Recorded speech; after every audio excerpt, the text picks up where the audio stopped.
Call to order the regular Common Council meeting, Monday, June 1st, 7:02 p.m. Roll call. Braun. Langen. Here. Davis. Yes. Reynolds. Here. Radke. Here. Burdick. Here. Braun. Yes. Okay, everybody's here. Next item is Pledge of Allegiance.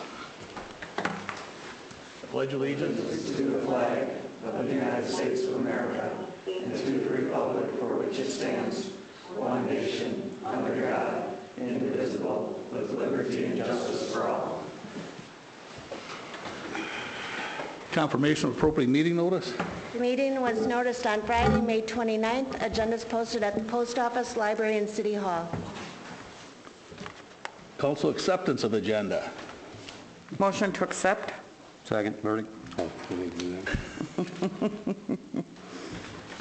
Any discussion? Would you like a roll call on these today again? Probably with the two people two. on, yep. Roll call. Davis. Yes. Burdick. Yes. Braun. Yes. Langen. Yes. Reynolds. Yes. Radke. Yes. Motion passes. Public appearances for non-agenda items. I know I have a couple people in the audience there. I've never done this, so I'm going to get the... Yeah, let's have the podium out there, and do we have a microphone for that? Here, we can use one of these. I only need one, don't I? I'll be sure to speak right into it. We're going to find out. We're about to find out. This is as far as it goes, Chief. There you got a I remote. think they made it work. That work for us, sir? Okay. I think so. Can everybody hear me? Please state your name and address for the record. My name is David Evashenko, and I live at 205 East Lawton Street here in Edgerton. I'm coming in front of the council today because my family and I, in fact, our entire street, have been subject to one neighbor that bought 207 East Lawton Street roughly 3 years ago. Since then, they've done very little to it. They dug a giant hole, and it sat with a half torn off back house for almost a year. Sorry, my wife wrote me this note. It got wet, rodents infested, and now we're at the point where we have snakes all over from this property because they don't ever mow. It looks like a jungle.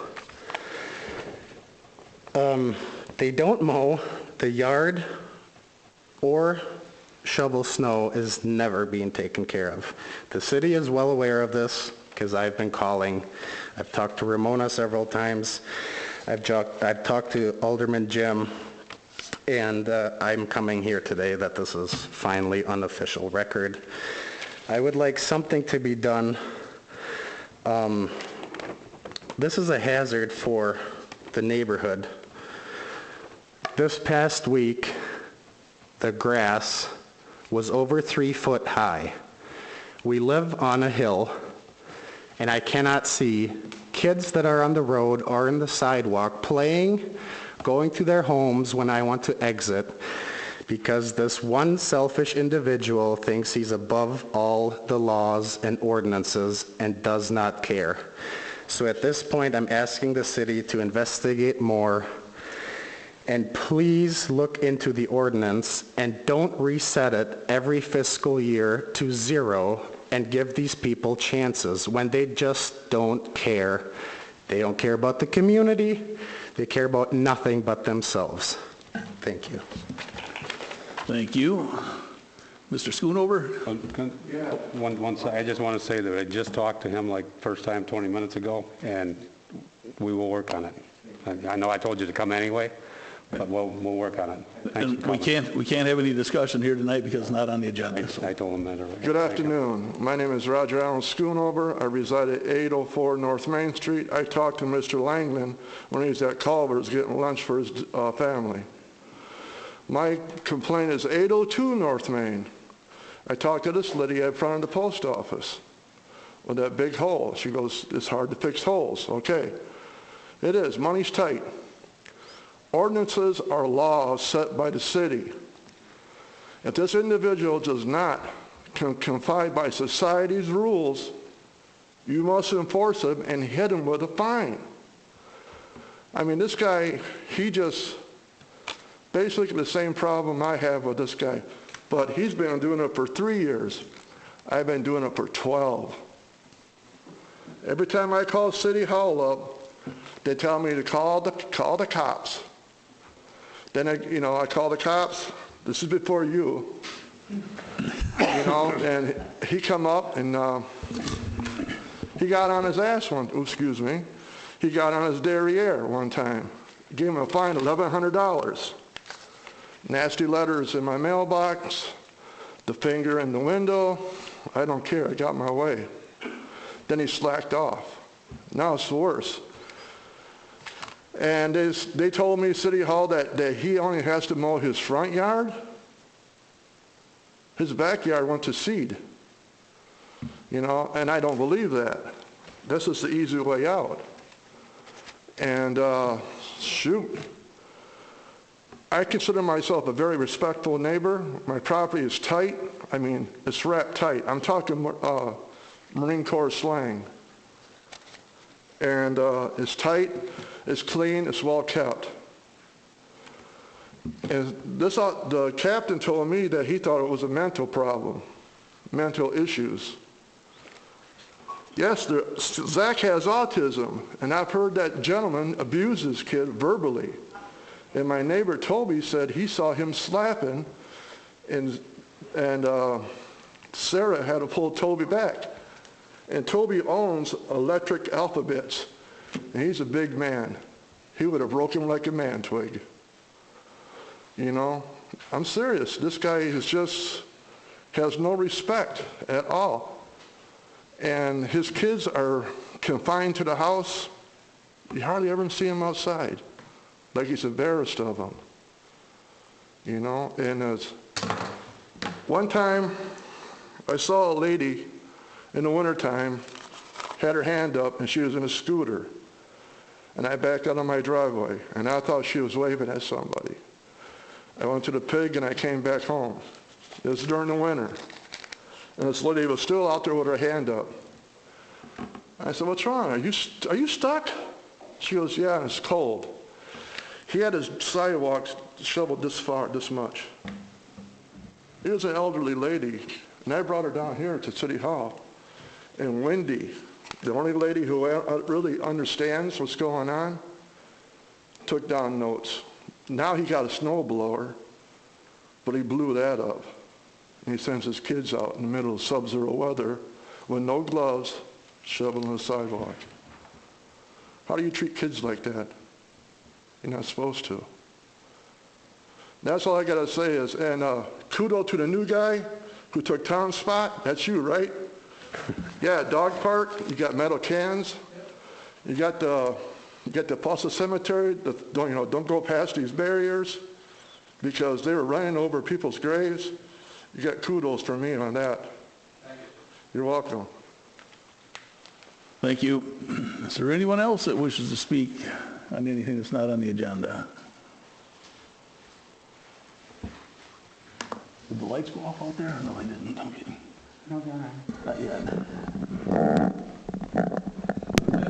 Consider the minutes from May 18th, 2020. Move to accept minutes from May 18th, 2020 council meeting. I'll second. That's Langen. Any corrections or additions? Hearing none, roll call. Burdick, Yes. Langen, Yes. Davis, Yes. Reynolds, Yes. Radke, yes, Braun? Yes. Motion passes. And the next item is to discuss and consider plans for reopening publicly owned facilities and services. Everybody got the amended memo for that item? And I know city administrator and myself had done some discussion on this. I'm not in favor of a local order, so if we want to take it from there, mainly because we'd be an island here and people would just go elsewhere anyhow.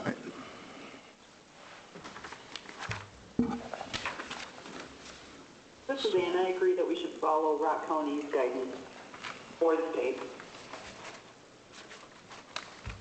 Okay, thank you. You want to go with some of the background on it?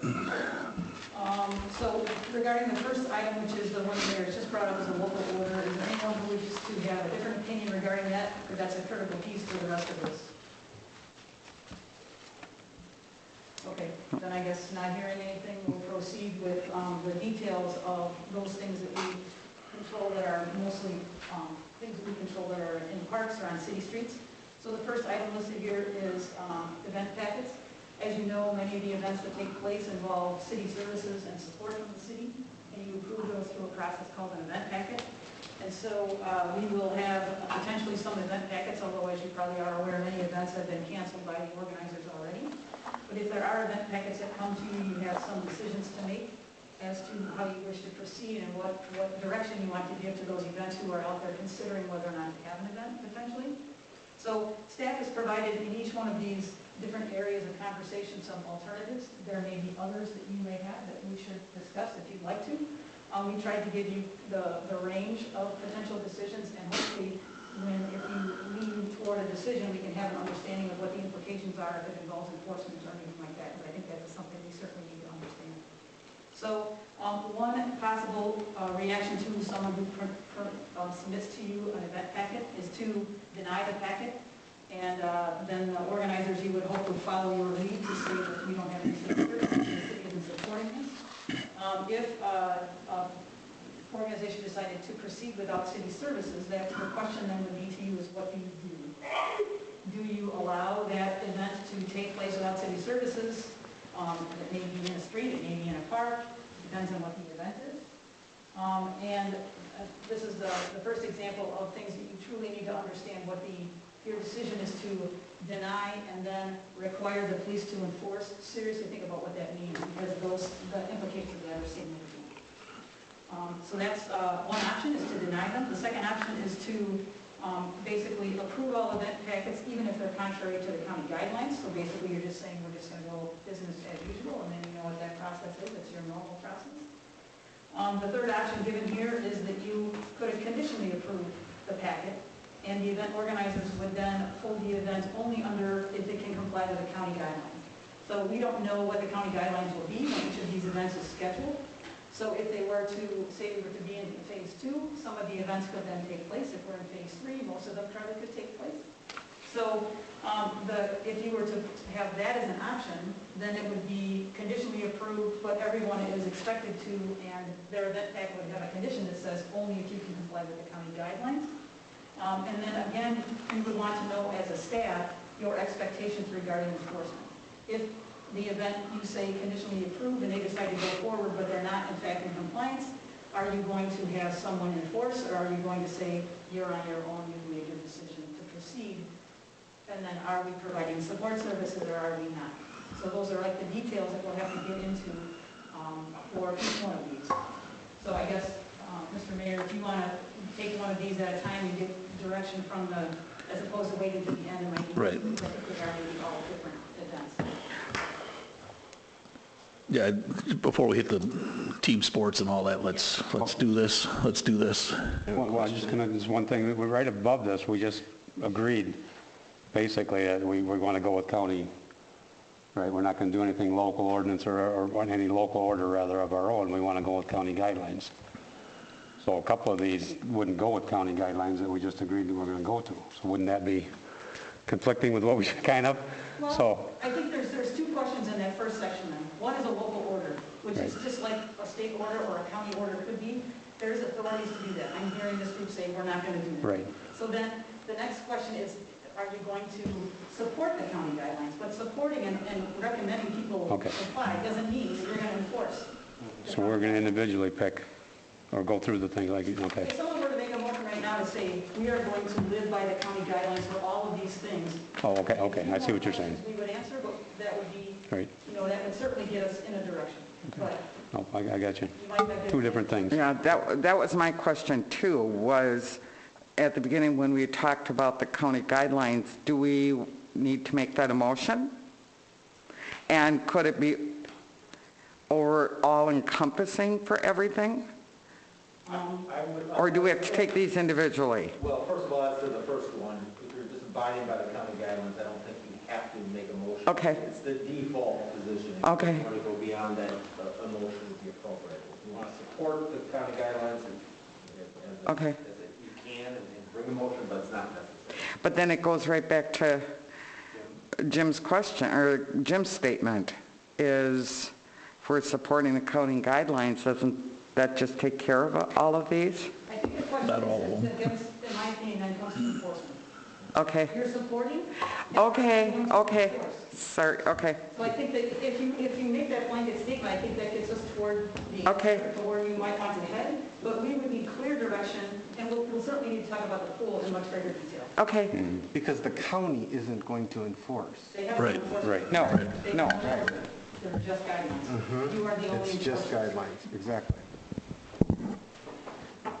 I think that for event packets, it might be appropriate to review it on a case-by-case scenario, because if somebody just wants to have a 5 or 10 person event to rent the shed, that's going to be a lot different than if somebody wants to rent the entirety of Racetrack Park. I think that for events, it might be appropriate to But if- review it as case-by-case, because it really depends on how many people are there and what the event is. I mean, I don't think we can make a good unilateral decision for all events from. but if somebody wants to rent the shelter, it doesn't require an event packet.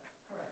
So that doesn't even fall into this category. I guess that was an example. The point is that it really just depends on the event. Okay, okay.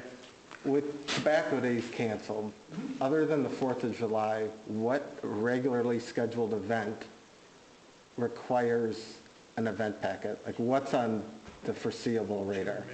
Chili Mania. I'm trying to go forward with a car show for Tobacco Days, even though there is no Tobacco Days. So that's an event that certainly won't comply with county guidelines, today's county guidelines. I don't know what my experience is with that event. And Chili Mania is an unknown, at least to me at this point. And I have not heard about the 4th of July either. So, Their packet would be due by the next council meeting, correct. because we need to go Right. before that, yeah.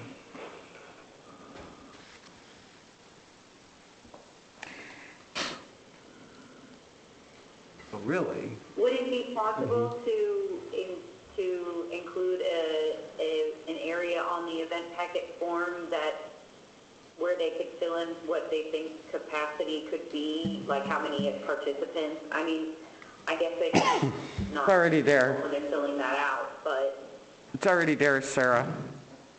the expected attendance. Right. Expected attendance, right. what is the capacity of Racetrack Park? I don't know the answer to that. I have one, and it's huge, you know. Yeah, I don't know.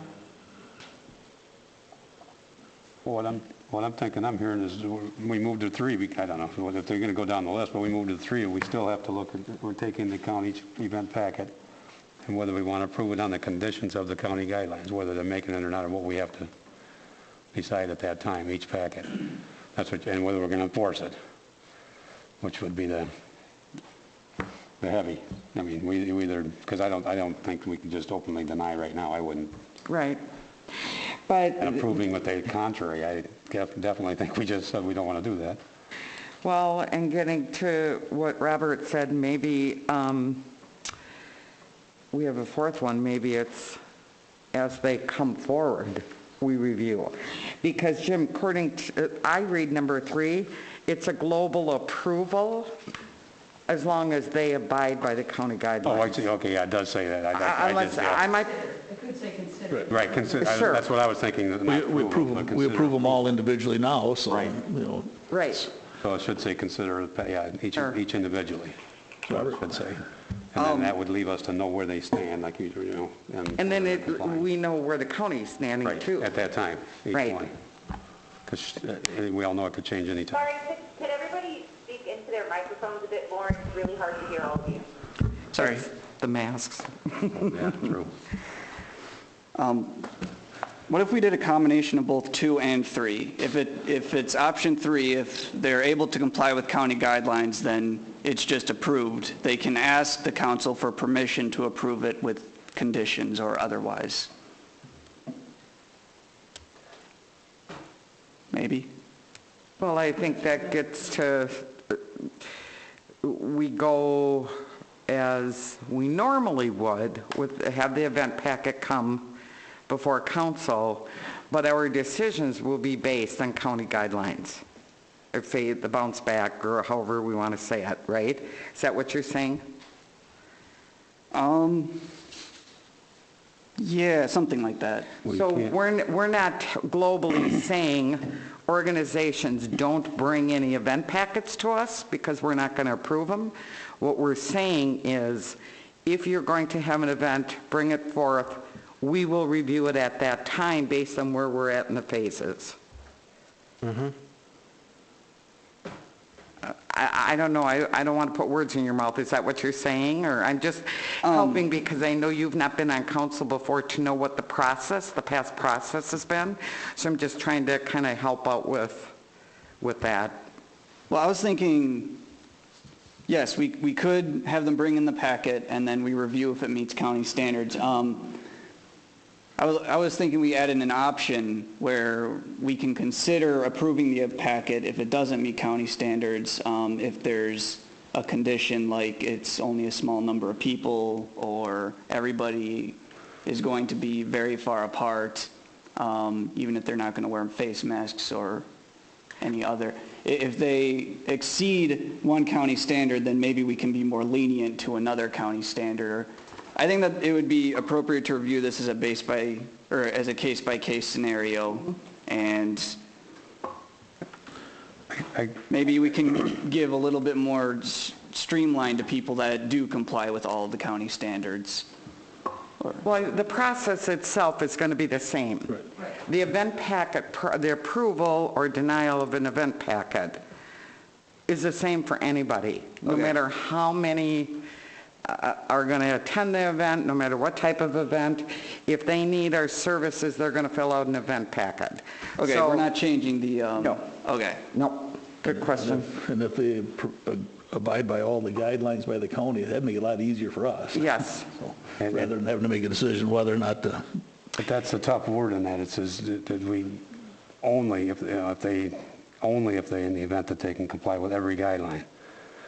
Right. I think if you say you're not going to deny all of them right now, right, you're going to discuss everything right. when they come up. Correct. Yeah, if we individually... Comply, yeah. We're not denying, we're going to consider it, right. and we may approve it. But we're going to look to the county guidelines as our right. guide.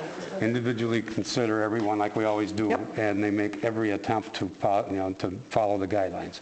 So if there's one little thing missing or something, then we look at it and right. we can say, okay, you're close, but otherwise, I don't want to, like you say, arbitrarily deny or say you got to meet every single guideline because we got to look at them individually and say, Can you guys hear me on the phone? Yes. Okay, thank you. And I have a question. If we are looking at phase 2, events are not allowed at all. Yep. So if we're going to comply with the county, then why have them do the event packet if it's going to be denied? It depends on when we get to phase 3, right? We don't right. know that. So we're going to, if you say we're going to follow the rules of the county guidelines, then people can then plan their event, but we won't know when we're going to get to phase 3. Right. Okay, I got it. Thank you. I was going to hope they would be able to bring them in earlier, but as fluid as this could be, acting on it early could be detrimental to the event, so. Right. But it would give us a little more opportunity to consider it, and then if we had to, we could bring it back at the meeting just prior to the event, but Doesn't say they can't bring them back once things change, if it's closer, right? right. What if we assigned a committee to review these in real time? I think. That's us. Yeah. Past it's- practice has been it's- Yeah, council. that's It's actually It pretty runs smooth. efficient. Yep. And in all Actually, that honesty, staff that looks would at 'em slow too. things down because it Right. would have to go to the committee. The committee would have to meet before the next scheduled council meeting, and then that would have to go to the council. So, yeah, I think everybody, or at least this community, understands what that event packet process is and when they need it to get to the, Doesn't staff review all, make sure everything's compliant or complete? They're all complete, the chief and everybody does it. So it's already been through then to make sure it's complete, and then we Okay. review it from that point, so. Hopefully you get an opportunity to see some and Yeah. get the experience Yeah. of You dealing might with have them. I've never filled out an event packet myself, so I don't know what one looks like. Right. And it's mainly just for the bigger events. It's, Yeah. the small personal ones aren't included in that. So, so are you looking for motions for each of these, or how are we, what are you needing? motions would give the best direction. The direction for Okay, Well, wording on 3 or whatever we just discussed, I think, where we're at. I'll make a motion regarding the event packets to continue with our current process of event packets coming to council and having council decide at that time whether they meet the county guidelines or not. second. Did the remote people catch the motion? Sarah and Ann? Yes. Any further discussion? Just one point of clarification. The end of that motion, though, doesn't tie anyone's hands to support or not support something because it's not following the county's guidelines. We would still be entitled to vote against it. The packet came here and explained the reasons and Yeah. perhaps if you vote. Anyone else? Roll call. Davis, Yes. Reynolds, Yes. Radke, Yes. Burdick, Yes. Braun, Yes. Langen, Yes. Motion passes. Quick question, and if I'm just out of order a second, we still have to, at that time, we would give the direction to the police department, because that was on there that we didn't cover. That's a conversation when you decide. At that time, we would, yeah, okay. Okay. Next item is team sports. Okay, so we don't organize team sports, for those of you who probably all know that, but they're run by volunteers. We have for all of our leagues, softball, baseball, soccer, so we're really a support role, and then use our city parks. So the county's plan doesn't recommend for team sports to take place in either phases 1 or 2. And you also have the language from recently submitted the State Department of Health Services has also given you their opinion regarding team sports, and basically the recommendation is not to have them. So again, we have some options here for you to debate. One is to prohibit team sports in parks and don't provide any of the support services that we provide. And that is, just so you know, we typically maintain the fields at least for the first ball game of the evening or the morning if it's a weekend. We provide lights, we provide the concession stands. We'll continue to mow the lawn, of course, even if there are no team activities. So the critical piece of that is if you say we're prohibiting people from doing this activity, then we should talk about enforcement. The second option is to allow them and basically not consider the recommendations of what the state and county guidelines are. The other is to don't stop them and don't enforce against teams that decide outside to play, but then not provide any of the services that as a sport in compliance, in concert with the county guidelines, depending on what those are at the time. So there may be some, melding of those, but those are 3 options for you to discuss.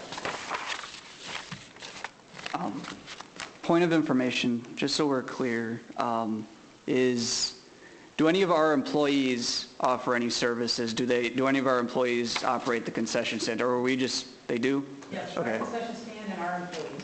And we fixed, our employees prepared the fields, we paid for the lights. I mean, like, come into contact with the event itself, like they okay. Yes, we serve the concessions, they're our Okay, employees. all right. I just wanted to be clear on that.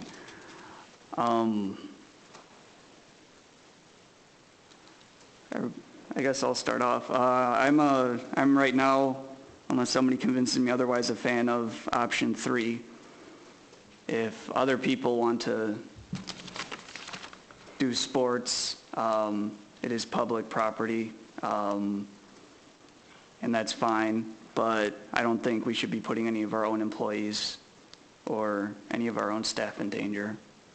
Well, okay, you said 3. I'm sorry, I was looking at 2. And there's a note you may have seen, hopefully. Yes, the email. One of the leagues, so we asked for their opinions, and that's what they provided. So, and the gentlemen are here. Would you Oh, they guys are. like to add something else? I know, Travis, we got the email with respect to the board. What are you gentlemen hearing from parents, just out of curiosity? We might have to get them a microphone, otherwise. I'm sorry. Dan won't be able to hear. You stand here. If they want to say anything. I shouldn't have taken that away. So as the baseball president, across the board right now, it's split. There's parents that don't want to subject their kids to it, but there's parents that feel that this is not an issue, that the kids aren't going to get sick, because there is a small chance. I don't know the percentage, but I know that my wife's a nurse, and she said there is a lower chance for kids to get it, but I'm not looking at the kids. I'm looking at the parents and the grandparents that possibly could get it. So for baseball, my personal opinion, I don't know if it's going to make a difference or not, but even if we do get to baseball and get the kids on the field, how do you social distance with kids from T-ball, first grade, all the way up to, 7th, 8th grade? I don't see how we can do it and make it work to keep everybody apart. If we were to follow the guidelines, if we do get down there, I can't see the guidelines being even close to being met with all the kids. So I leave it up to your guys' discretion on that. I mean, I know there's a lot of people that like to play, but there's a lot of people that like their family time also. A lot of people like to watch. Right. Yeah. So. I have a question. Oh, go ahead. Are there any dates that these leagues need to start by? I've read Home Talent League, which locally would be Albion Tigers, is looking at possibly a July 4th date to start going. Obviously, there's still things. Is there any time it gets too late to start for any of the leagues that we're talking about? Well, so June, we're kind of getting into where it's really on the line. Football starts the second week in August. So optimally, families start going on vacation that first week in August, last week in July, after tobacco days, stuff like that. People really take their vacation. So we're really narrowing down the time that the kids are going to all be there. So June, like as a board, we kind of voted right around this first week in June, second week in June. After that, it's probably just Not worth it. best to cancel. And if we get into phase 3, like Tim has discussed, you can just have a pickup game. Send an email out, whatever kids want to come down and play, they can play. So that's an option. And there is a couple other things with that too. I'm Tim Collins, the softball president. Come on up. We have some people on the phone, Tim. You had asked about dates. Most of the schools that we play against play on school property, which means they're shut down until July 1st. So with our travel teams, that's a huge thing because they got nowhere to practice, so our travel teams got nobody to play. It's a little bit different when we both have internal city leagues, that's a little bit different, but then you also have the issues of, that hasn't been brought up yet, who's going to maintain the bathrooms? And they get used a ton when you have 120 kids down, 100 plus kids down at that field every night. So, that's all I just wanted to add. Question on the legal for you, Bill. If we were to just say, we're looking the other way, the city doesn't condone it, we're not opening it, we're not putting anything into it, we're just looking the other way, they want to go out and use them, they use them. Would that be bad on us for not enforcing the fact that they're out there and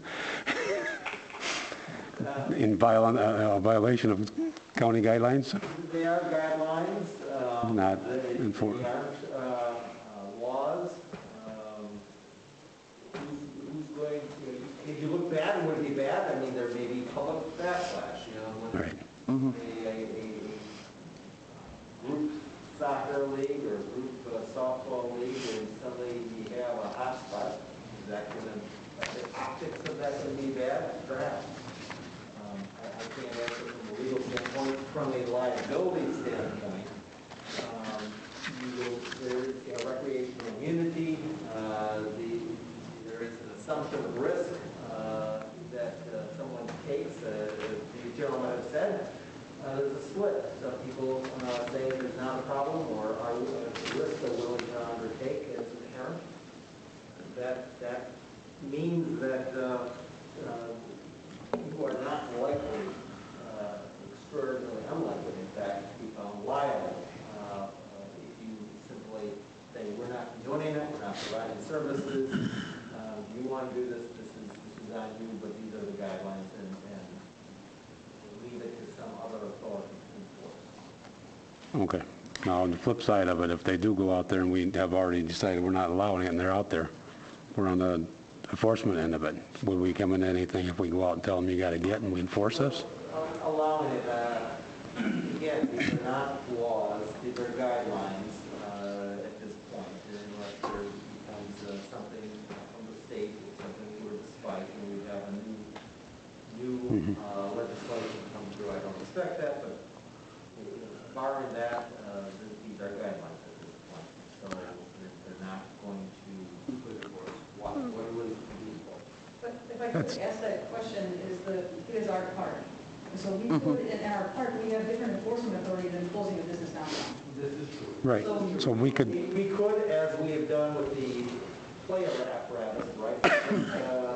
String around it and say you can't come in here. But if there's a pickup game of basketball, a pickup game of baseball, if you haven't done that, if you're just saying we're not going to enforce this, that is an assumption for us. There's not going to be enforcement, there's not going to be a liability. So that's the difference between 1 and 3 years, really. And that's a critical question, is that if you're going to just say, we're not supporting it, that means to me that there is no enforcement. The police department's not going out there and suggesting people leave. Right. But if you say we are prohibiting it, then I think that is what that means, and we need to have that conversation about the police department going out and saying, hey, you leave. But what if they don't leave? Well, that's the whole thing. I think that's important to understand. So, yeah, I mean, you got... I have one further question. If you are inclined to do free and not provide support services, right now we mow the fields, we repair the fields, we are involved on that end. Now, some of that you're going to do for part, presumably no matter what. Well, we wouldn't maintain anything but the mowing, probably. We wouldn't do anything in the field. They go in and tear up a field. It's part of the direction that we would need to understand where is that line? Right. It's awful fine as far as I can see. So, yeah. Couple more comments over here. Go ahead. Yeah, I have some comments too, but go ahead. You can go first. If we take a kind of hands-off approach, how is it different than a pickup game of basketball in Central Park? It isn't. Right. But right now, as I said, to the play apparatus, or they have been, I don't know if they still are, but they have been cordoned off in city parks throughout the state. You could do that. You could say, because you own it, you have the authority to say, we're not allowing a gathering of more than 5 people or 10 people, whatever the guidelines are at that time. And that would effectively prohibit it. And then the chief does have enforcement authority. Absent that, if you're simply saying we're turning a blind eye, you want to have a pickup game, there's a guidance out there, but we're not closing the park, but we're not supporting it either. I guess as a neighbor of that park, I would say we are condoning gatherings then, because it is happening. So. Yeah, and I guess the one difference between, I agree that they're similar, they're pickup games. The one difference between the decision you have to make about baseball and pickup basketball is that you don't support pickup basketball, but we provide all kinds of services to baseball. So that's the direction your staff needs from you regarding if you're going to just let people do what people want to do. We need to make sure, are we giving them key, are the lights coming on or are the lights not coming on? Are we cleaning the bathrooms? Are we having a concession stand? Are we opening the bathrooms? Right. The bathrooms, I think, are a key consideration, because if we turn a blind eye and do nothing and say, the bathrooms are closed, but we'll pretend you're not having that league play. Having that league play, unless they bring in their own bathrooms, may very well result in some unintended consequences of trash. The same reason we saw the state parks closed earlier this year, because people were not behaving appropriately. So we do need to probably have some more guidance there. Well, on the end, if we open the bathrooms and we're going to end up maintaining them, then we're condoning the activity. Right. Unless we just open them for the summer and maintain them as we usually do, and we ignore the activity at that time. Well, I certainly think that we should not support the leagues or the games during this time. And by that I mean the lights, the bathrooms, the concession stands. I don't know how comfortable I am, though, about definitely saying we're prohibiting it. If we're following the guidelines are suggesting no team sports, right? So why would we come in and have a heavy fist and say you can't do it when the guidelines are suggesting not?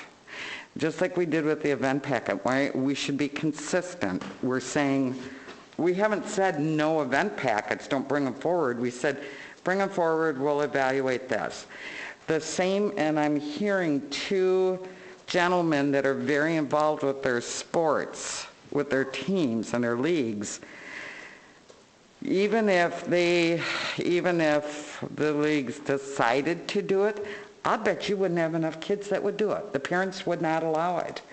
I mean, it now becomes an individual thing. So how would we be, do we want to be heavy-handed and say you can't have it? Or do we let the leagues, we can say we're not going to support you during this time because the county guidelines say we shouldn't, and we won't. But like you said, a pickup game, if they go out and half your league decides they want to play, well, it's fine, we're not going to support it. I mean, I think we need to show the same respect to the leagues as what we do to the event packets, but I'm also hearing there's more parents than not that wouldn't want to have their kids. And it's not just that. It's like you said, it's the city's people. It's your umpires. He'd be out there. I wouldn't want him there, but he'd be there. But it's things like it impacts a lot of people, you know. But I don't want to be heavy-handed by it, but I also am very much believing in the county guidelines. I think we need to be safe. Robert? So I think that I'm a bad person to make this decision because, well, my son's 3, right, he's not in school, he's not playing sports. I graduated high school 7, almost 8 years ago. I was a wrestler. I didn't pay too much attention to baseball. I don't know how big these games get. I don't know how long they are. I don't know how long high school baseball and these types of games take. I think we have, each one of these sports has some type of board of trustees or some type of organization that is much better at making these types of decisions than I think I would be. I think we should leave it to each of the sports boards to decide what they want to do for their families, for their children.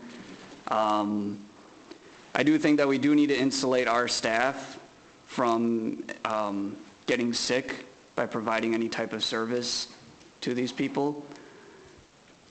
I think we should not prevent them, and we should offer services that aren't staff contact, so we can turn on the lights, we can open up the bathrooms, things that our staff wouldn't come in contact with this sport to do. But our staff would come into contact with the bathrooms. Both, actually. And both, yeah. I suppose you got me with the bathrooms. Maybe we could make them get their own bathrooms or their own porta potties, but other than that, I think we can turn the lights on without that being a problem. I think we can mow the lawn without that being a... Well, I think the lawn would be mowed anyways. It's mowed regardless. Okay. But, Lights are a sign of condoning, I believe. Correct. Bathrooms are not. That's a health hazard. If somebody's going to violate it, we cannot allow the health hazard without, I would say, happening. So I think, bathrooms is our big. But if the city recommends that sports follow the county guidelines such as we are, and we do not condone any activities down there where they're not within the guidelines, what more can we do? Right. They do it. We made our recommendation. Sure. You guys do the best, but we're not supporting. So that's a motion? So do we turn on lights and... Nope. And paint the lines on the fields? No, that's not, I think the leagues do that anyways. Do you not? The city. Oh, we do, that's right, we just went through that. No, we wouldn't paint for the, no city involvement. If you provide city help and involvement, you're telling them we're supporting you to play. Well, I'm not supporting them. I'm saying that I'm a really bad person to make this decision. We have these board members here that are full-time. They know what it takes to run this. They know how to do it. And yeah, but you're a council person. You're not a bad person to make a decision. You're here for a reason. You're sitting in your chair for a reason. 289 people thought you'd make that decision for them. That's right. And you have to be thinking, now put on your constituents' hats and your hat about the staff here that's working for the city. So you don't have to be involved in baseball to make a good decision. Very well. Good put. Very well put. What's that? People voted for him. That's right. Trying to make a decision for his people. How about if we had a motion that the city recommends sports follow county guidelines and does not condone any activity not within those guidelines? And not provide services? Would you like to add that too? Well, by following the county guidelines, we wouldn't be providing services to them. So that'd be, that would kind of be automatic. Unless you want to put it in. But I think to be clear, it would be nice. Because I don't think the county guidelines don't say anything. Is there a second before we get too far here? Oh. I will second that. I wanted him to add, yes, I will second that. And I'll go along with the amendment to add and not provide city services. Perfect. And I'll second that amended motion. Well, that was the one I had circled on here too, so. I guess we don't need you, Mayor. That's good. We do. Did the phone guys get that? No, before we vote, I'd like you to read it back. But I'd like to state that I think we should follow the county guidelines and not support, like you guys said, but we shouldn't support it at all and let them do it. We're here to lead them and help them. So when you go out on a soccer day, there's hundreds of people out at the park. If you go out on a softball night, there's tons of people out there.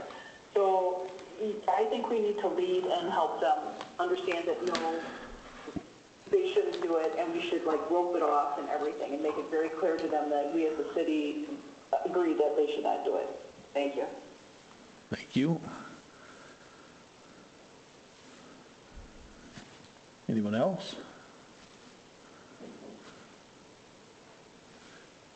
Would you like to read the motion back, please?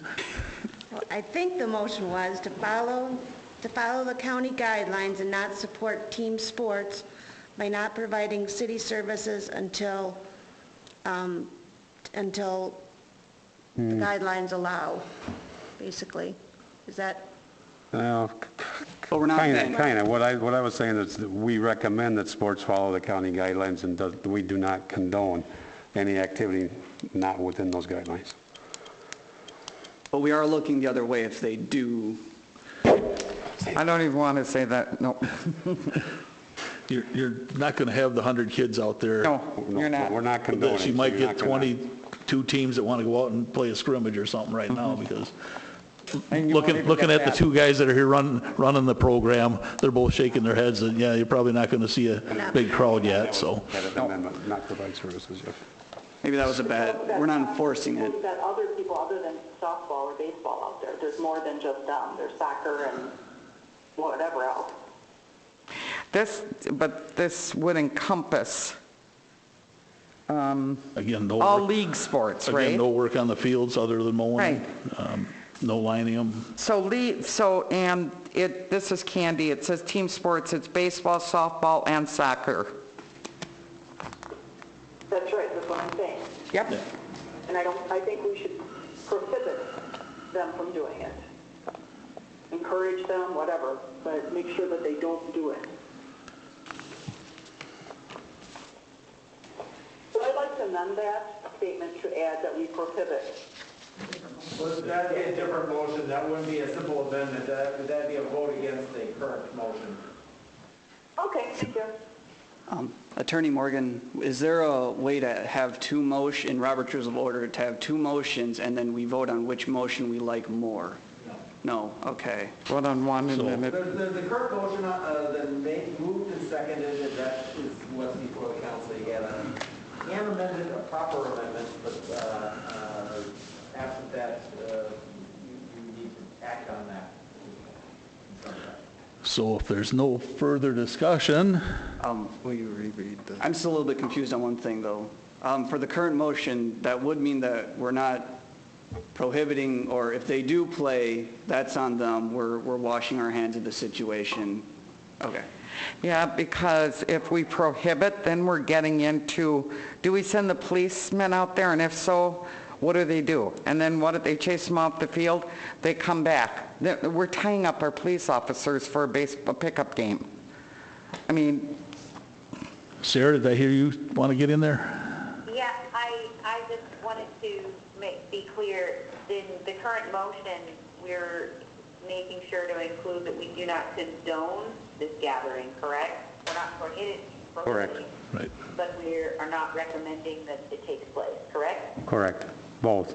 Correct on both counts. Yes. We're not recommending it unless they're following the guidelines, and we're not condoning it unless they're following the guidelines.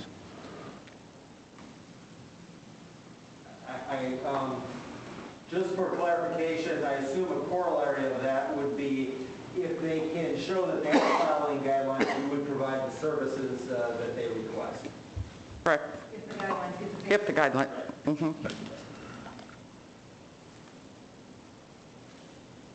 Okay. Anyone else? Roll call. Burdick, Yes. Davis, yes. Reynolds, Yes. Radke, No. Braun, Yes. Langen, Yes. Motion passes 5-1. Okay. Park restrooms, kind of hit on that on a couple things here, but We have restrooms at Central and Racetrack Park. So the maintenance is done sometimes by pool staff, or the restrooms in one, the restrooms by the pool, when the pool is open, they maintain those restrooms, and that's the only time Good those luck. restrooms are open. At Racetrack Park, they're maintained by the DPW staff. So I guess the options before you are is to leave them all closed until team sports are allowed, based on your earlier motion. The restrooms, when the pool is open and the concession stand is open at the pool, the restrooms at the pool are open when the pool is open, and if the concession stand at Racetrack Park were to open, which it won't open now until the teams start playing out there, that's probably what your motion would have indicated, then that's when those restrooms would open. Open all the restrooms, there would have to be increased cleaning, obviously, in order to ensure that we're trying our best to comply with the COVID guidelines. And one other caveat is if the restrooms are closed, we could provide a key to those people who are renting the shelter so that they had access to the restroom on the hill. That's something that's easily done, so they can get a key to the shelter also. With all the discussion previously, open all the restrooms and perform daily sanitation. I crossed that one off. I don't know if anybody else did. Yep. Oh, I started as number one. Oh. Well, Jim can write his opinion in dissent later. Yeah, I just,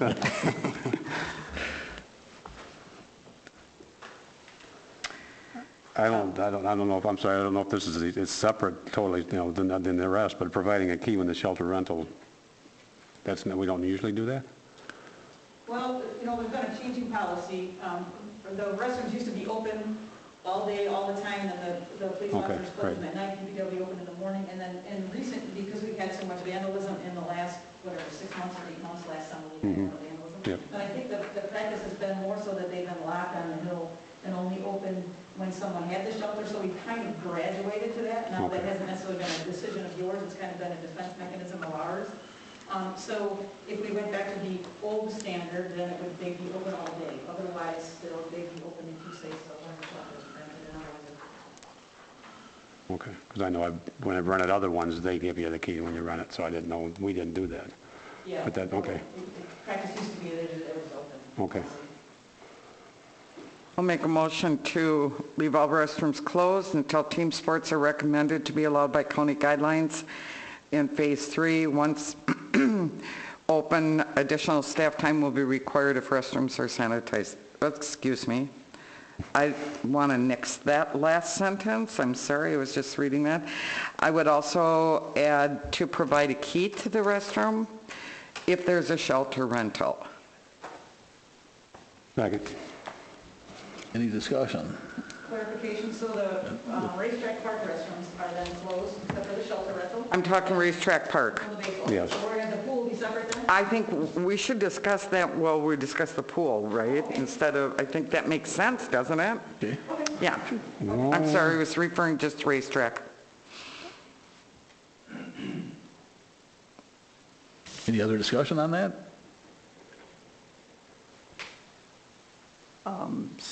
Reynolds, second, if we're going to discuss the pool restrooms later. I don't think anybody said second to your motion yet. I didn't have a motion for the pool discussion. We don't need one for that. The motion was just for Racetrack Park. And I think we have a second for that one. Okay. Okay. Everybody understand the motion then? Roll call. Davis, Yes. Burdick, Yes. Braun, Yes. Langen, Yes. Reynolds, Yes. Radke, Yes. Motion passes. Well, now we can move on to the pool. The pool is, I'll say, several layers of the onion, so it's, we run the facility, it's all our decision and our staffing, for those of you who don't know that. So I think there are several smaller decisions that will need to be made once you decide if you're going to open the pool or not. So, there's 2 pages here of information. Hopefully you have enough background to know that the capacity restrictions now are 25%, people are phase 2 is at 50%. We have some statistics there to give you an idea about what that would mean regarding our average load. As I said, we'll have to decide if we're going to open the pool on several things regarding swim lessons, regarding passes, all of that, but I guess maybe the first decision is, are we going to open the pool?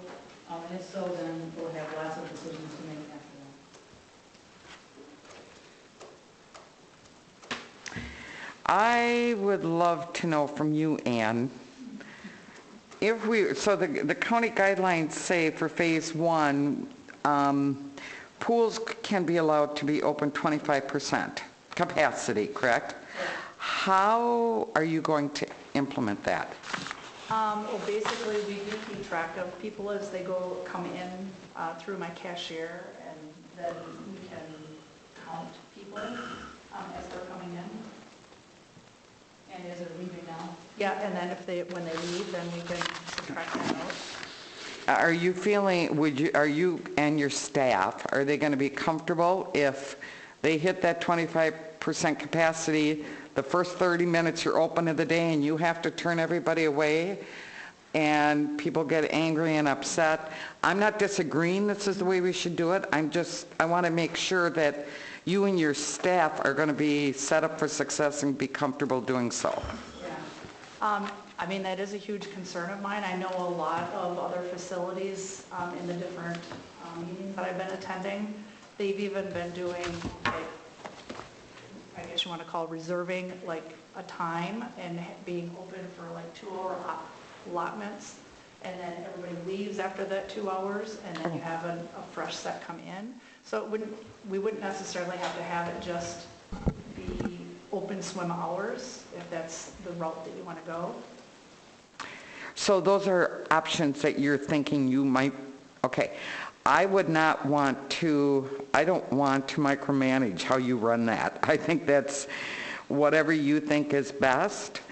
That's probably not a bad idea, because you might get a couple kids, well, several, that decide, I'm here, I'm not leaving now because I'm never going to get back in, right? So a lot of people who do that. The only problem that we would have is that we don't have the electronic means to like reserve times. So then we just would have like people would come for that 2-hour block, and then how would I know if they were already would you there? shut it down like you do for a break? Everybody leaves and then, or whatever? Okay. And then you have to pay again. Yeah. Well, I'm sorry, Yeah, I'm done. I just, when I was reading this, I like the time blocks, similar to what you're saying. If we opened, Right. I don't know how many hours you open. I was going to say time blocks, but I can't say 4-hour blocks if you only open, Right. pick 3-hour blocks or 4-hour, and these are the times that people, they come anytime during that, they're out at this point. I like, if you're going to be 25%, I like giving as many people an opportunity to get in there as possible. Correct. Because 25% come in and stay all day, a lot of guys are losing out. So if you did 3-hour blocks, what do you open, 9 or 10 hour, I don't know how many? I open for open swim at noon, and usually noon to 5, and then 6 to 8. So I would personally like it to be like a 2-hour block, and then maybe have a half-hour time that you could do cleaning. But again, like, That's very limited, 2 hours, but I wouldn't, we're not going to do morning, you're not going to do most of the morning things, I'm going to guess, so we could open before noon. if you decide that we open, then we can have lap swim and water aerobics, and things like that for the adults. Okay, yeah, I still do that, but I'm looking at that myself, if you open the block so that people know they come at any time between this 2 or 3 hour span, they're out for the next group, 25%, unless you don't get it. Right. Then what? You can say, all right, nobody's coming, you can stay. But I think you should have an opportunity for more people in town to get in there, and not somebody staying all day and then guys coming 3 times during the day and not being able to get in or whatnot. I'm also, and this is just me throwing out, is limiting it to residents only, since we're going to be the only one open around here. If we do open. We talked a lot about that as staff. It would be really, really difficult to enforce. Yes. And it would put a lot of strain on the 15-year-olds. On the staff. Because you'll have people who are, well, not truthful. We already have that problem. But I think that it would be, because a resident is a taxpayer, but half the population has an address and address, and they think they're residents. And True. And I talked at length about that. I think it would be really hard to enforce. Well, that, and kids sometimes come by themselves, and True. so then. Don't have a license or anything to show. Right. But then again, you'd be getting, without time blocks, you'd be getting on anybody coming from wherever and being there all day because their pool's not open. Right. Well, we only know right now, most of the people are going to the council here at the beginning of June because of the reopening. The changing, okay. And I know Janesville is not opening. I know Beloit is not opening. I know Sun Prairie is not opening. But I do know that Fort Atkinson is opening on June 15th. So there are people who are opening. So your 25%, is that 25% of people in the pool itself in the water? No, that's capacity. Within Okay. the whole facility. What would be your best educated guess as to how often the pool on a normal day historically goes over 25%? Like, Over 25%, I would say at least 50% of the time. okay. And again, it's all weather related. Right. Yeah, you I'm got surprised you'd good say figures. it's that low. I thought you were going to say every day it's over 20. 175, I mean, that's, Oh, I mean, the average for the month of June is here, it's 183. So Right. you know, sure, tells you that sure. Casey? Would you find enforcing the social distancing requirements that are laid out easier if all attendees had to be there, underage attendees had to be there with a parent?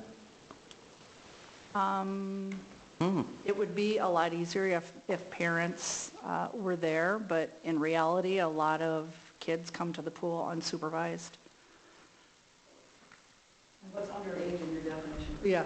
Under, I guess under 18, pick a number, 16, Yeah, I don't know. yeah. Yeah. But I don't believe that, I mean, I can ask them to do social distancing, but I think that needs to be self-managed. I mean, I'll have someone there, whether it be myself or someone else that would ask them to.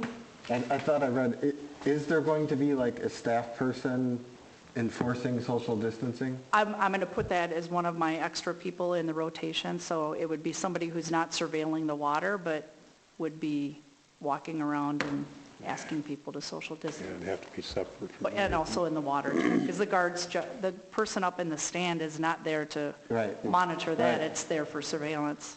But would that staff person be an extra staff person? Like in 2019, they weren't there, but... Correct.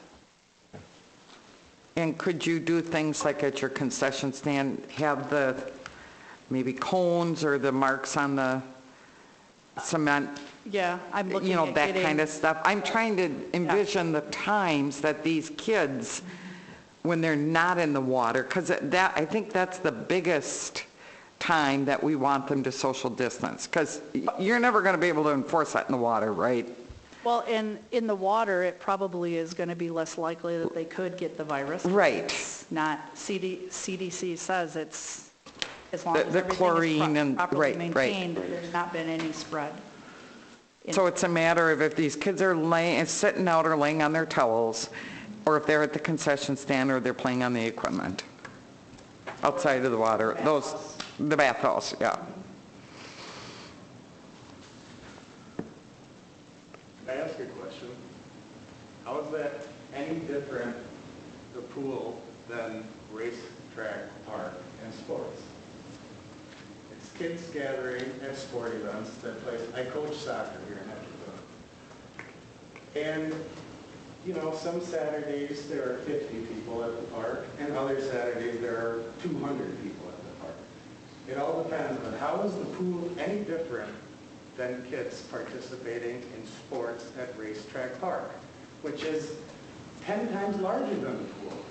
The county says it's very different. Yeah, the county. Yeah, If we're basing our decisioning based on county guidelines, that's the difference. Because organized. You don't, we've got counting some stuff from the pool information that you don't have. That's why we can see, like she Right. said, the Good pools. question. You're not going to get it in the pool. The water automatically, or supposedly, with the Chlorine. chlorine and whatnot, takes care of it. The only part is outside of that, we've got a fenced-in area. Social distancing can be, taken care of by one extra person. So it's a pretty good difference with we're One more thing, you know how limited in. 15-year-old kids act they act like little tribes. Oh, yeah. Trying to try. Oh, she didn't say she's going to be 100% successful, but she's going to have somebody trying to keep track of it, you know. Well, and I bet the first time, if you have a sign or something, you must follow guidelines. The first time you say to them, if you don't do this right the next time, you're not welcome back. I'll bet they'll follow it. Maybe.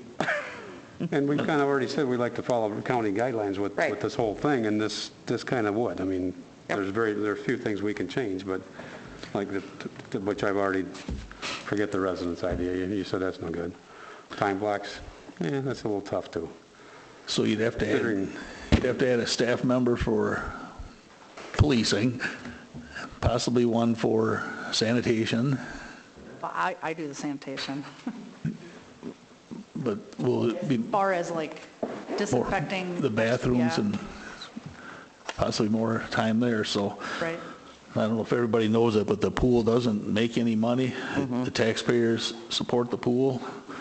And cutting the attendance down is going to create a greater loss of revenue with more expenses. I don't know, if we do open it, which I know a lot of people want it open, my suggestion is late June, so we don't spend all our deficit money on the early in the season, because you know how hot August gets, and that way possibly some of the rules will change by then. We won't have an answer on that for a couple days anyhow, for at least for this first 2-week phase. So Yeah, maybe by then we'll be in phase 2, knock on wood, and you can go 50%. And just going off your numbers, which somebody supplied, and it's nice that we have these to go by. The actual average is barely over the 25. I mean, maximum of some of these days are high, but it's barely over the 25 anyway. So I think it'd be pretty well to keep track of. I mean, I'm not again opposed to anything like the opening in 25% capacity. We do have these other things to look at, though. Go ahead. Go ahead, Ann. I was going to ask, would they be required to wear a face mask? I don't see how you could enforce that in a pool, because face masks will fall off when they go diving in, and They actually can't wear them when they're in the water. Right, it would be on the deck. That's called waterboarding. So on land, they would be required to wear them? That's not what's been said. That's not a- I'm going to find that it's not in the water, for sure. Right. But that's not part of county guidelines. That's a suggestion. Correct? Yeah, it would be Correct. it would be up to the council or Right. the director to make that, whether they're recommended, or required, or not even mentioned. Casey. Since we're talking a little bit about the fiscal side of the pool, Ramona, could you give us a estimated number that if we do not open the pool, what we didn't spend? And I ask that because, I mean, this isn't happening in a vacuum. And, if we're all wringing our hands over the budget in 4 or 5 months, maybe we'll wish we hadn't opened the pool and, spent that money on that activity that not everyone in town does. And then we're looking at, across the board cut. So if we don't open the pool, what is the savings? So Casey asked this question earlier, so we have some numbers, and I would just, they're all very much an estimate because we don't know. So the pool this year was budgeted to have an anticipated loss of $92,000. And that number is higher than the average numbers that were provided in your packet because we have some capital expenditures this year. So if we don't open the pool, we will have zero revenue, but we will have significantly fewer costs. But we would have some costs because we've already done our capital projects.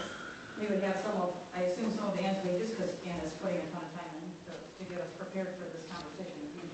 You would have electricity, you would have, some bills would be less, but you'd have some costs. So based on those estimates, we estimated initially the pool would be a net loss of $92,000. If we didn't open the pool, we would estimate that the net loss would be about $17,000. So that's a $75,000 benefit to the budget. Now, you haven't had a recreational opportunity, the most important one that you provide probably, or at least the most involved one for the city, that you have not provided. So that's what happens to the budget when you don't open the pool, because it's a loss to the budget. Casey then asked, okay, if you open the pool and assume that we're at 25% all year, and we only make 25% of the revenue from the concession stand, and I also assumed that we weren't going to also have all of those smaller money makers, the swim team, all of that stuff. So if you assume all of those things, and those are all huge assumptions, and you assume that there aren't any increased costs, even though we're hearing that there probably will be some increased costs because of extra staffing.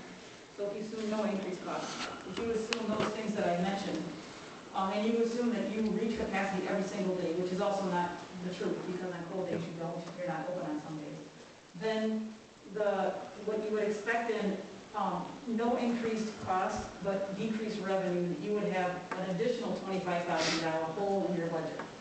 So that's a very rough number, but to give you an idea, if your revenues are down and your expenses are the same or higher, you will have a hole in your budget that is not a small number that you have to address. Which is why in the staff report there's some suggestions that we would ask for all of your guidance, but we would also ask for, you're going to need to give the director some latitude to run this thing, because if nighttime there's only 10 people there, we're going to need to close the pool because we're losing a lot of money. If come August we're already $20,000 in the hole, you should know that and you should make decisions. So we're going to have to keep an eye on it.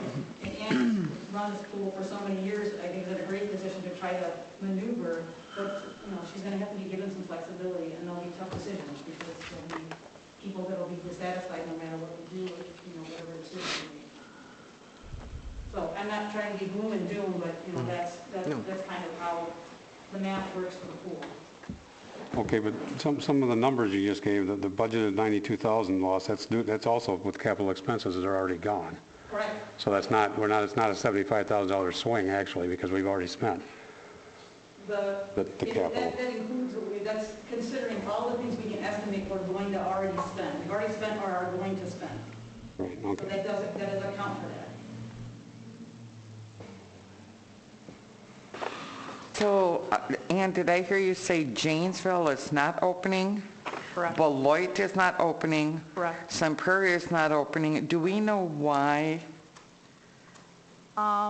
If county guidelines are saying you can with restrictions, I'm wondering if it isn't this for financial reasons. I'm guessing, yeah. I asked the leisure person at Janesville, and she said it was in the best interest of these are her quotes, best interest of the public health and safety. They were concerned about staffing also, because a lot of their lifeguards that they get come from the high schools and they couldn't finish their training, so therefore they don't have enough lifeguards. I don't have that problem right now because I have enough people who want to work for me that are coming back. They also were, of course, concerned about the budget and also the added costs for the PPEs and the cleaning supplies. So very similar reasons of what you're talking about right now.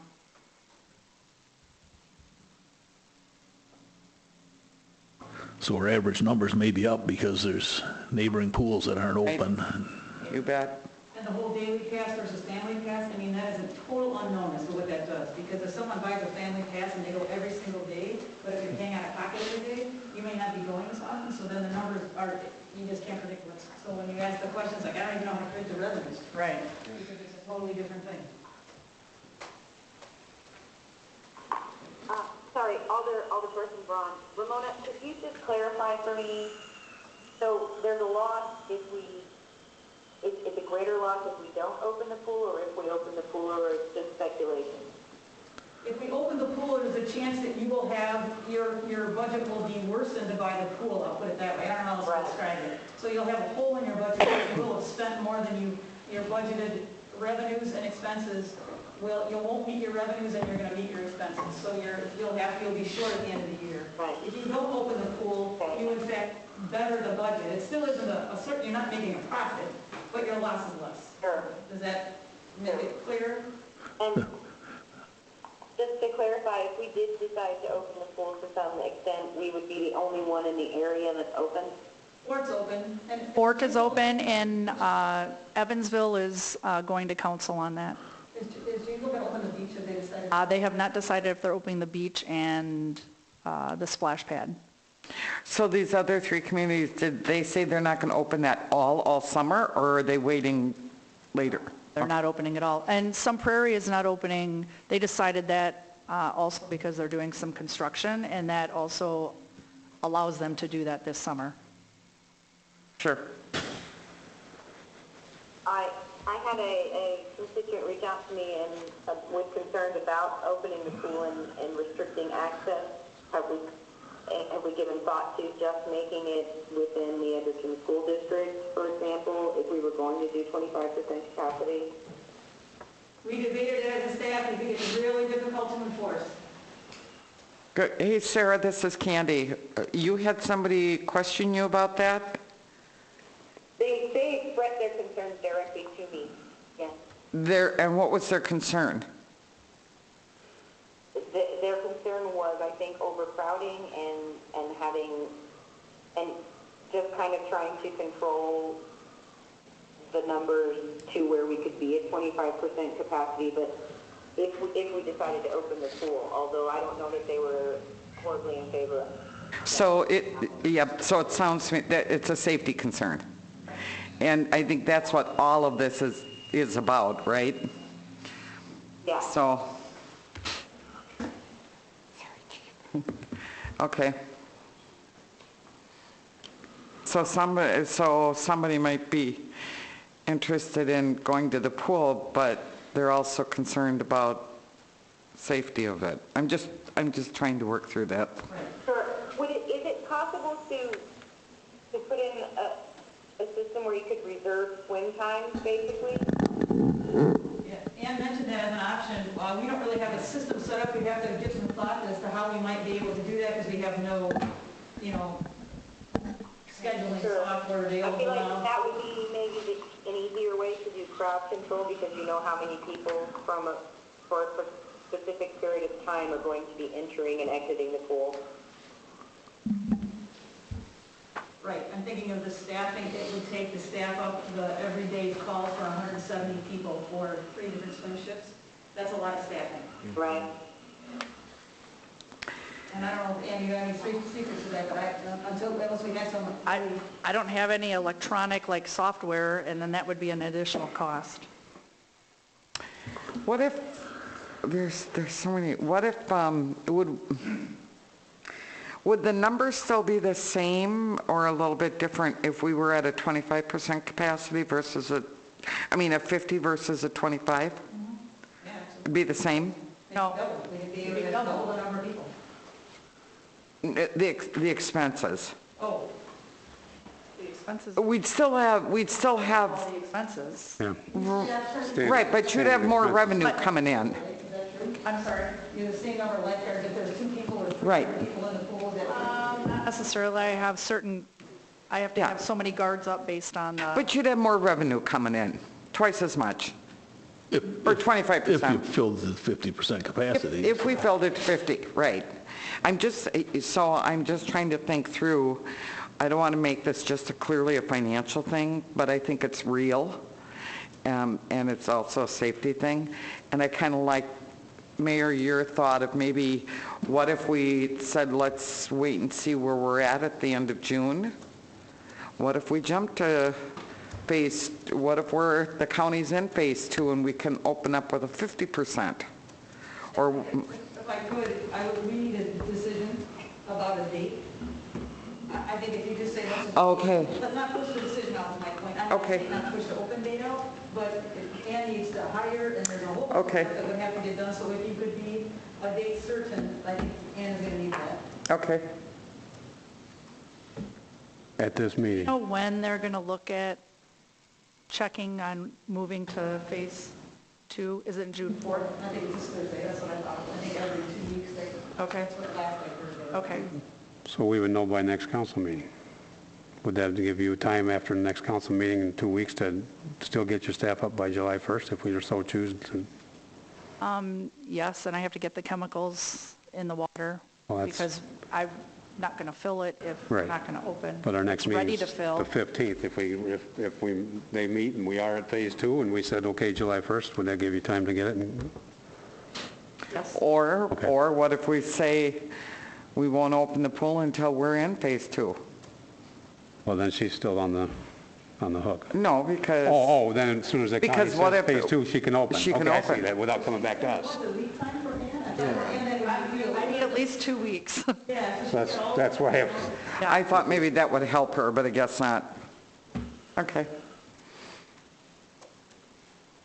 well, it doesn't sound like we have a consensus on anything to give her a date. So the rest of the, my fellow alderpersons might not like me for this, but the state law says that we have to have minimum 2 meetings. We can't not have more meetings. What if we just got back together next week and just had one thing on the agenda? Are we going to open the pool or not? Just so you know, Robert, it's not that we don't like you. Believe me, we've met more than 2 times a month. That would be nothing new. So Yeah. you're not hurting our feelings by wanting to meet again if we needed to. It has happened quite often. Yes. This is Ann. If we do happen to open the pool, would it be beneficial to draw circles in the grass like you see at, I don't know, you see pictures at Central Park or wherever they do it, designating where they can sit so that they're 6 feet apart? I've thought about doing that, like painting a big circle, but then that takes up DPW people. Oh, he has. I didn't hear the answer, I'm sorry. She thought about it, but that would put more time in by the DPW, so another expense. We're not even at Racetrack Park, so that gives them something to do at Central Park. I think they have plenty to do. Good one. I kind of like your idea of waiting a week, but I haven't really paid attention to county numbers the last few days. So where are they at? I Do we have wish, any we should have asked Chief just before he left. Maybe he'll be back, but it's my understanding, maybe Chief Kowalski, you know, it's my understanding, it's my understanding Rock County numbers are going up. So we have 639 positive, lab confirmed, which is +3, probable of 87, 8,690 negative, which is +50 negative, 166 recovered, and 19 deaths. But what is that compared to? When? Yeah. So, and I think some of the increase was due to the meat packing thing in Darien, but... And more testing. And more testing. Right, right. Well, according to Tony Eber's guidelines, it cannot be more than 4%. It's got to be less than 4% for 2 weeks. So if it goes up above 4, you can't open nothing. Good night. Good night, thank you. Thank you. So should we leave all the pool stuff and have a meeting next week on that after we have this week's numbers? After June 4th numbers? Motion to postpone current discussion until whatever day Monday is, the 8th. No seconds?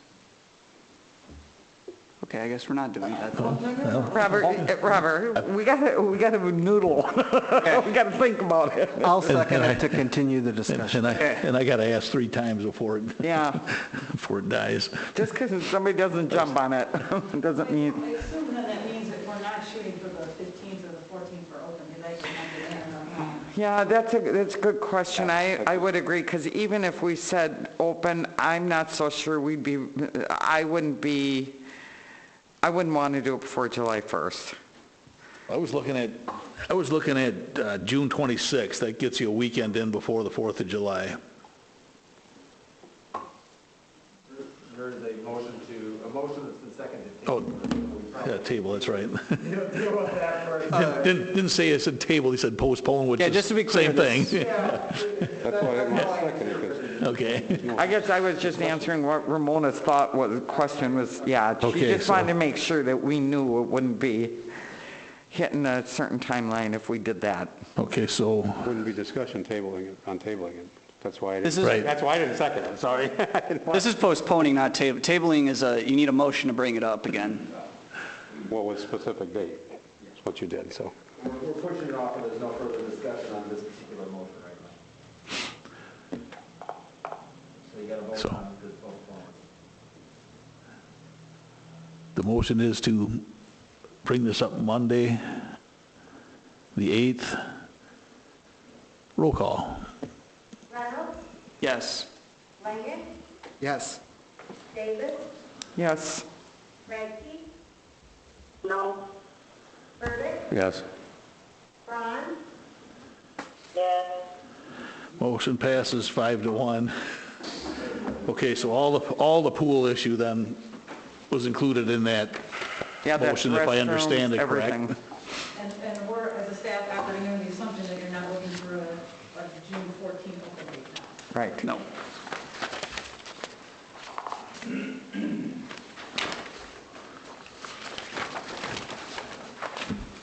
Thank you, everyone. Good night. Thank you. Do we need to discuss anything on the city liability on the bottom here? That's been kind of included in most of the conversations, so. So everybody hang on to the memo for next Monday, and I really just wanted to see you guys all again an extra. you know, it's been a while here, so. Is 6 o'clock work for everybody? Yes, Next for Monday? me. Does 6 o'clock not work for anyone? Does anyone know if the utility agenda has anything special on it that we have them not done by 6? So we haven't seen it, but I would say no. Randy's on the line. Randy, oh, good. Wake up, Randy. I'm here. What does the utility agenda look like? There's nothing on there. Okay, 6. And Sarah, both of you good for 6 o'clock for next Monday? Yeah, I am. So? Okay, let's plan on it for 6.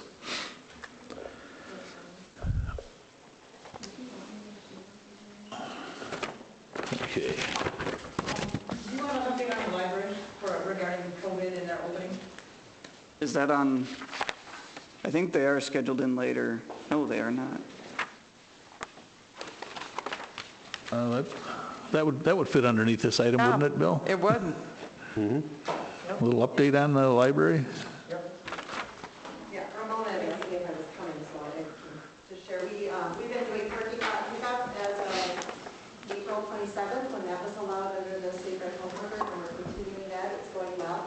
It is, it's staff intensive, so we have to, kind of arrange everything over the phone, every 10 minutes, so when we come in, but it is going well, and we're happy to be doing that.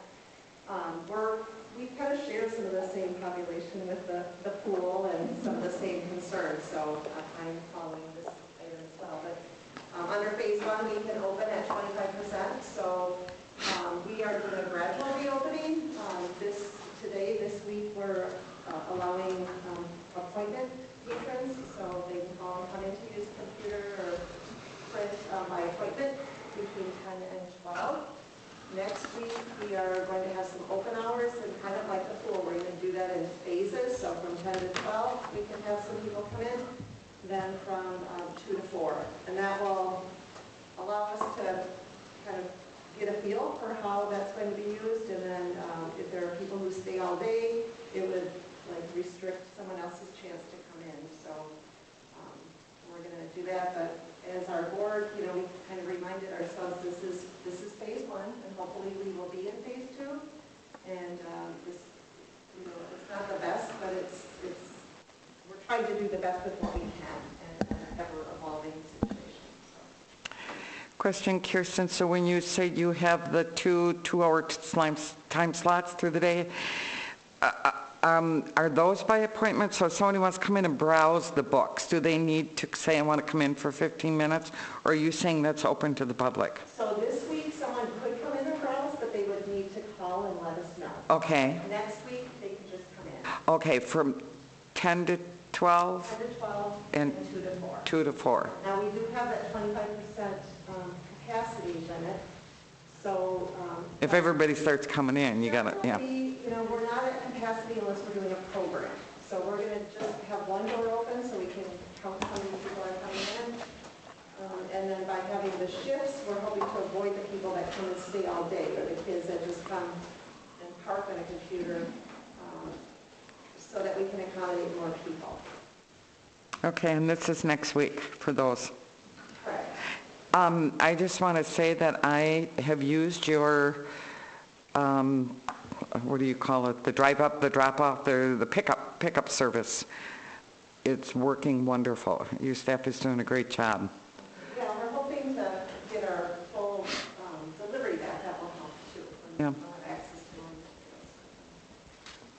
materials. And I also, maybe just give a little plug for if the pool does open, things are changing so rapidly, so like our board is giving me some flexibility and like being able to change as, you know, day to day. If it's like feels too crazy with that 2-hour window, we can, you know, taper it down. Or if it just feels like nobody's coming, we can open up the hours of that. So it's nice to have that flexibility. Thank you. Should we move on to committee items? Finance Committee? Oh, I didn't think that was, didn't think that was over. I've got Are batteries. you good? Yep, we're good. You want to get the other one ready if I find some here? I've got batteries. Okay. Chris, do you want me to take it from here? This one works? Sure. Sure, okay, I'll make a motion to approve bills and payroll in the amount of $95,575.28. Second. Any questions on the bills? Oh, yes, I do. Page 5, the stylus pens for election. Are they disposable ones? No. Or you just had to order that many? Well, we didn't know what to expect for that election, Yeah, so we anticipated enough to cover what the voting was in the past. yeah. But they can be used for the next elections too. But, okay, so I'm just curious, do you know how many there were? I think we ordered, They're not cheap, are they? no, they're not. Okay. No, it's fine. I more than trust you guys, I was just surprised to see that amount of money. And so I wondered if maybe they were like disposable or something and you ordered a whole bunch because they were disposable. Okay. That was my only question. Thank you. Hopefully there's some reimbursement on some of that. Yeah. Yeah. Okay. Any other questions on the bills? Hearing none, roll call. Davis? Yes. Reynolds? Yes. Radke? Yes. Burdick? Yes. Braun? Yes. Langen? Yes. Motion passes. No licenses, I believe. Whole list of them. Well, I mean, the next, I'm sorry. No licenses. I'm sorry. Just wanted to see if you were awake. I'll make a motion for Class B beer license renewal for Mario's Italian Restaurant, LLC agent Carla Zimmerman, as well as Edge Events, LLC agent Sarah Braun. That are Sarah Braun? Yes, it is. Second.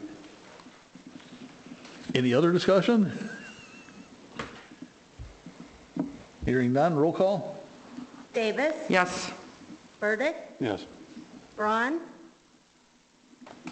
Sorry, was this, did I hear this was mine? Yes. Yes. I'm gonna need to abstain from the one about me. Okay.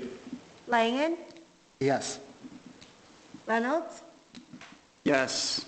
Radke, Yes. Motion passes.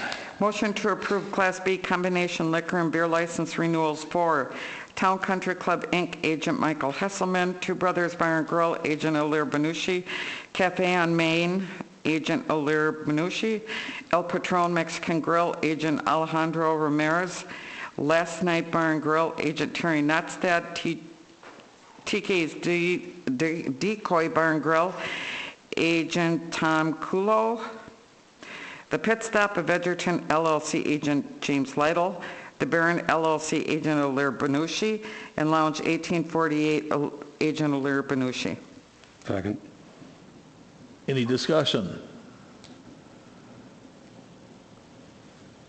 Hearing none, roll call. Davis, Yes. Burdick, Yes. Braun, Yes. Langen, Yes. Reynolds, Yes. Radke, Yes. Motion passes. Motion to approve Class A beer license renewal for Quick Trip number 675, Agent Sarah Pierce, and Stop and Go number 214, Agent Andrew Bowman. Second. Any discussion? Hearing none, roll call. Davis, Yes. Burdick, Yes. Braun, Yes. Langen, Yes. Reynolds, Yes. Radke, Yes. Motion passes. Motion to approve Class A combination liquor and beer license renewals for Cowley's Family Foods, Inc., Piggly Wiggly, Agent Jason Cowley, Game Day Beverage, Inc., Agent Jasper Kaur, K-A-U-R, Casey's General Store, number 3731, Agent Heidi Marcy's, and Burns Full Service LLC, Agent Casey Burns. Second. Any discussion?